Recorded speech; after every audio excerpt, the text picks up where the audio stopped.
তাহলে দাদা আর তোমাদের ইলিশ খাওয়া হলো না গো? আমরা এখন বাংলাদেশের কিছু ইউটিউবারদের মাথা খাচ্ছি, তো তাই আপাতত ইলিশ মাছ খাওয়া বন্ধ রেখেছি।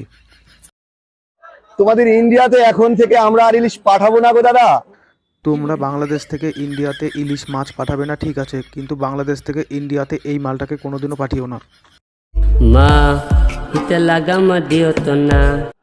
এখন থেকে আমরা খাবো আর তোমরা ওদিক থেকে চেয়ে চেয়ে দেখবে। আমাদের চেয়ে চেয়ে দেখার স্বভাব নেই, আমাদের ভালো লাগলে এই মালটাকে পাঠিয়ে দেবো। লেডিস এন্ড জেন্টলম্যান, ব্রয়লার মুরগির মাংস দিয়ে, ডিম দিয়ে তোমাদের রান্না করা ইলিশ মাছের বাটিগুলো এভাবে আনা হবে। আমরা তোমাদেরকে ইলিশ দেব, একটা ইলিশের বিনিময়ে আমাদেরকে একটা করে গরু দিতে হবে। আমরা ইন্ডিয়ার থেকে গরু দিতে পারবো না, কিন্তু আমরা ইন্ডিয়ার থেকে এই পাগলিটাকে দিতে পারি।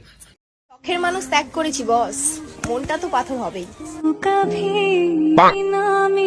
যদি খেতেই চাও তাহলে এই যে ইলিশ মাছের যে আঁশটা আছে না দাদা, আঁশগুলো এগুলো তোমাদেরকে আমরা পার্সেল করে পাঠিয়ে দেব। তুমি ইলিশ মাছের আঁশগুলো এখনো পার্সেল করে পাঠাওনি? আমাদের ইন্ডিয়ার থেকে তো একটা জিনিস পার্সেল করে পাঠিয়ে দিয়েছি কখন বাংলাদেশে।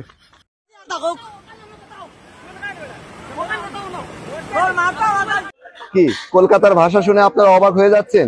দাদাদেরকে এভাবেই দিতে হবে। না না, তোমাদের ভাষা আমাদের ইন্ডিয়াতে চলে না, আমাদের ইন্ডিয়ার ভাষাগুলো শুনে নাও। আয়নার সামনে দাঁড়িয়ে তুমি যদি পদ না চাও, গোটা সমাজের সেটা কাজে লাগে কি? একবার জামা পরে খুলে পদ উল্টে সারাদিন ধরে তুমি নিজেকে দেখছো বোকাচোদা। এই ভিডিওটা কমেডি পারপাসে বানানো হয়েছে, কারুর বুকে ধাক্কা বা বাড়ি যেন না লাগে। কারুর বুকে ধাক্কা লাগলে অবশ্যই কমেন্ট করবে, আর কারুর বুকে বালি লাগলে চ্যানেলটিকে সাবস্ক্রাইব করবে, আর ভিডিওটা দেখে ভালো লাগলে লাইক শেয়ার করে দেবে।